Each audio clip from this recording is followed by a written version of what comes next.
এই দুইটাকে এই মঞ্চ কখনো কবুল করবে না, বরদাস্ত করবে না। এই মঞ্চে যারা বসে আছেন তারা জাতির স্বার্থে দেশপ্রেম বুকে ধারণ করার কারণে জ্বলে জ্বলে তিলে তিলে তারা প্রমাণ করেছেন, জীবন দেব, অন্যায়ের কাছে মাথা নত করব না। আফসোস, 2006 সালের 28 অক্টোবর যে খুনের রাজনীতি দিয়ে হাত রাঙিয়ে মানুষের রক্ত দিয়ে হাসিনার রাজনীতির নূতন উত্থান হয়েছিল, তাদের হাতে একসময় যারা সকলেই মজলুম ছিলাম, রাজপথে আন্দোলন করেছি, সংগ্রাম করেছি, তাদেরই একটা অংশ আজকে সরকারে যাওয়ার পরে অতীতের সব কিছু ভুলে গিয়েছে। কেন আজকে এই দাবি বাস্তবায়নের জন্য আমাদেরকে সোহরাওয়ার্দী উদ্যানে আসতে হলো? তারা জাতির সাথে বিশ্বাসঘাতকতা করেছেন, এই কারণেই আসতে হলো। তারা স্বীকার করতে বাধ্য হয়েছেন জুলাই সনদ বাস্তবায়নের কার্যকরী আইনি পদ্ধতি হিসাবে গণভোটের কোনো বিকল্প নেই। এই জন্য সেই গণভোটের প্রস্তাব তাদেরই একজন করেছিলেন। তাদের নেতা নির্বাচনী প্রচার অভিযানে শহীদ আবু সাঈদের স্মৃতিবিজড়িত রংপুরে গিয়ে বলেছিলেন, প্রিয় দেশবাসী, ভোট দিবেন দুটা, একটা দিবেন আমাদের মার্কায়, আরেকটা দিবেন গণভোটে। আপনারা সকলে গণভোটে হা বলবেন। এখন তারা বলছেন গণভোট অবৈধ। পার্লামেন্টে আমরা জিজ্ঞাসা করলাম, এটা কি নির্বাচনের পরে অবৈধ হলো না আগেই অবৈধ ছিল? তারা কোনো সময় বলেন আমরা 4টার মধ্যে 3.5টা মানি, কোনো সময় বলেন যে পুরাটাই অবৈধ। আমরা বলেছি পার্লামেন্টে, আপনারা দেখেছেন, একই আদেশে 2টা ভোট, গোস্ত হালাল কিন্তু শুরুয়া জুল হারাম। এ সুবিধাবাদী মানসিকতা। আমাদের সম্মানিত সহকর্মী এবি পার্টির চেয়ারম্যান বলেছেন, 71 সালে জনগণের রায়কে অমান্য করার কারণেই একটি যুদ্ধ অনিবার্য হয়ে উঠেছিল। যারা রায় অস্বীকার করেছিলেন তাদের পরিণতি ভালো হয়নি। এবারও যারা রায় অস্বীকার করছেন তারা নিজেদেরকে মুক্তিযুদ্ধের অবিসংবাদিত অংশ মনে করেন। আমরা বলি সেই মুক্তিযুদ্ধকেই সম্মান করে আবার রায়টা মেনে নেন। এই রায় মেনে নিলে আমরা এই স্টেজে দাঁড়িয়ে এই দাবিতে আর বক্তব্য দেব না। কিন্তু এই রায় যদি না মানেন, মহান আল্লাহকে সাক্ষী রেখে বলছি, এই রায় বাস্তবায়ন না হওয়া পর্যন্ত আমাদের আন্দোলনে আমরা কোনো ধরনের বিশ্রাম নেব না। আন্দোলন চলবে সংসদে, আন্দোলন চলবে রাজপথে। নাহিদ ইসলাম বলেছেন, একসময় রাজপথ আর সংসদ প্রয়োজনে একাকার হয়ে যাবে। রাজপথ আর সংসদ একাকার যেদিন হয়ে যাবে, সেদিন বালুর পাত দিয়ে নদীর জোয়ার, সমুদ্রের জোয়ার থামাতে পারবেন। ফ্যাসিবাদীরা বিভিন্ন ন্যারেটিভ তৈরি করে, বয়ান তৈরি করে জাতিকে বিভক্ত করেছিল। আর আপনারা নির্বাচনের আগে বলেছিলেন, আমরা নির্বাচিত হলে, সরকার গঠন করলে সবাইকে নিয়ে আমরা সরকার গঠন করে দেশ চালাবো। এখন আপনারা কি করছেন? এক দলকে পাঠিয়ে দিচ্ছেন পাকিস্তানে, আরেক দলকে পাঠিয়ে দিচ্ছেন পেশোয়ারে, আরেক দলকে পাঠিয়ে দিচ্ছেন আরো কোনো দেশে, আর নিজেরাই দেশের জমিদারি দখল নিতে চাচ্ছেন। মনে রাখবেন, জুলাইয়ের 2টা স্লোগান ছিল বড় শক্তিশালী। একটা ছিল উই ওয়ান্ট জাস্টিস, আরেকটা ছিল দেশটা কারো বাপের নয়, এ দেশ বাংলাদেশের জনগণের। আধিপত্যবাদের দূষরদেরকে তাড়া দেখিয়ে শত শত আলিম উলামা বুকের তাজা রক্ত এবং জীবন দিয়ে এই দেশবাসীকে জীবন এনে দিয়েছেন। আমরা সেই আলিম উলামার সাথে বিশ্বাসঘাতকতা করব না। আমাদের যে যুব সমাজ, যে শ্রমিক সমাজ, যে কৃষক সমাজ, আপামর জনগণ, এমনকি 4 বছরের শিশু জীবন দিয়ে আমাদেরকে ঋণী করে গিয়েছে, আমরা তাদেরকে কথা দিচ্ছি আমরা তোমাদের সাথে বেঈমানি করব না। তোমাদের স্বপ্ন বাস্তবায়নে আমরা অবিচল সামনে এগিয়ে যাব ইনশাআল্লাহ।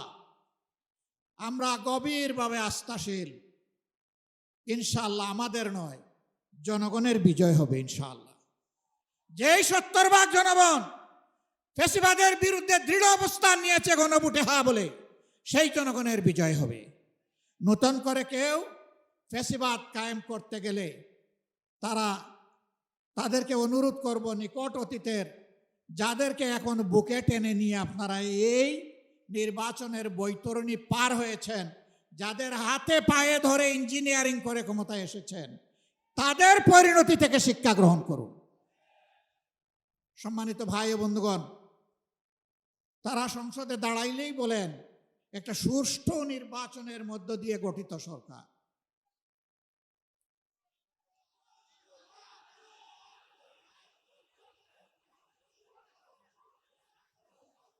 সরকার যদি সুষ্ঠু নির্বাচনেই গঠিত হয় তাহলে বারবার দাঁড়াইয়া বলতে হয় কেন? মেকিয়াভেলির একটা কথা আছে, তুমি যদি কোনো মিথ্যাকে এস্টাবলিশ করতে পারো তাহলে একবার বললে হবে না, শতবার বলতে থাকো। হ্যাঁ, ইতিমধ্যেই রাজসাক্ষী 2 জন পাওয়া গেছে। একজন সাবেক সরকার, এই ইন্টারিম গভর্নমেন্টের একজন উপদেষ্টা, তিনি বলেছেন আমরা ওদেরকে মেইন স্ট্রিম হতে দেইনি, ওরা পাওয়ার কথা ছিল 168, আমরা এদেরকে নামিয়ে এনেছি 68-তে। তাইলে তিনি স্বীকার করে নিয়েছেন যে একটা নিরপেক্ষ সরকারের অংশ হয়ে তিনি দেশবাসীর সাথে বিশ্বাসঘাতকতা করেছেন। তিনি বলেন নাই যে আমি নামিয়ে এনেছি, বলেছেন আমরা নামিয়ে এনেছি বহু বচন। তাইলে বাকি বচনগুলা কারা? এদের চেহারাও জাতির সামনে আপনি একটু বলে দেন, একা এ দায় নিবেন কেন? আরেকজন সংসদের ভিতরে স্থানীয় সরকার পল্লী উন্নয়ন প্রতিমন্ত্রী, তিনি বলেছেন যুবকরা ছাত্ররা আন্দোলন করে ফ্যাসিবাদের পতন ঘটিয়েছে, আমরাও ছিলাম। তবে ডক্টর মোহাম্মদ ইউনূস ক্যাপ্টেইনের হাতে লন্ডনে গিয়ে পতাকা দিয়ে এসেছেন, ক্যাপ্টেইনের হাতে নাকি ট্রফি দিয়ে এসেছেন। ট্রফি যদি আগেই ক্যাপ্টেইনের হাতে চলে যায় তাহলে এটা ছিল নির্বাচন নামের তামসা।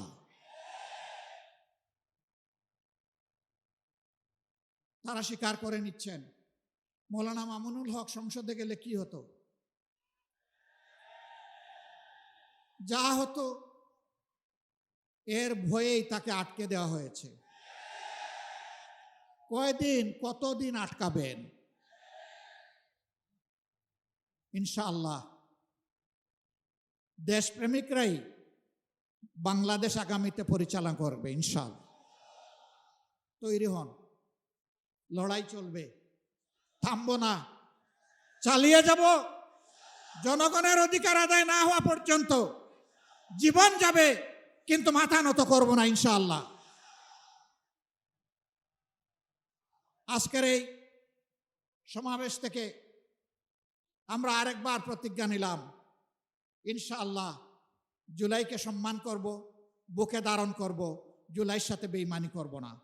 আর জুলাইয়ের সাথে যারা বেঈমানি করবে তাদেরকে ছাড় দিয়ে কথা বলা হবে না। বিশেষ করে যুবকদেরকে অনুরোধ করব, তৈরি হন।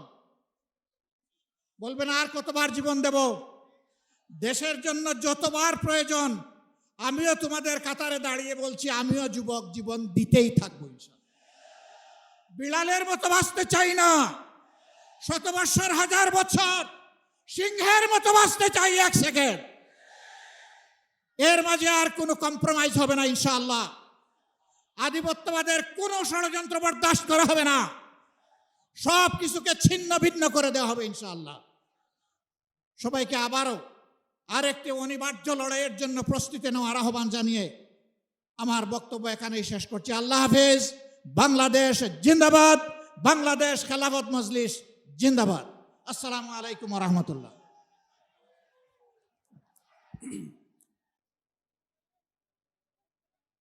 আসসালামু আলাইকুম ওয়া রাহমাতুল্লাহ।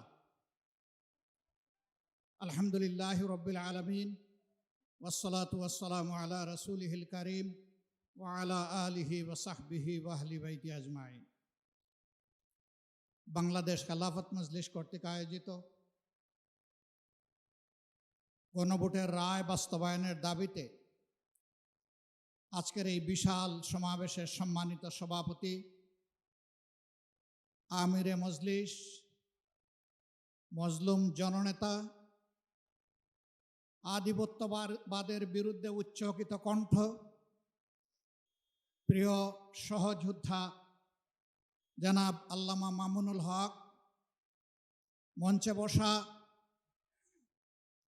জাতীয় নাগরিক পার্টির সম্মানিত আহ্বায়ক, সংসদে বিরোধী দলীয় চিফ হুইপ জনাব নাহিদ ইসলাম, রণাঙ্গনের ৭১-এর রণাঙ্গনের অন্যতম সেনাপতি, বীর মুক্তিযোদ্ধা জনাব ডক্টর কর্নেল অলি আহমদ বীর বিক্রম সহ জাতীয় নেতৃবৃন্দ, বাংলাদেশ খেলাফত মজলিসের সম্মানিত নেতৃবৃন্দ, প্রিয় দেশবাসী, সাংবাদিক বন্ধুগণ, আজকে যে মঞ্চে আমরা এখানে দাঁড়িয়েছি, এই মঞ্চের সাথে দুইটা জিনিস কখনো যাবে না। একটা আধিপত্যবাদ আর একটা ফেসিবাদ।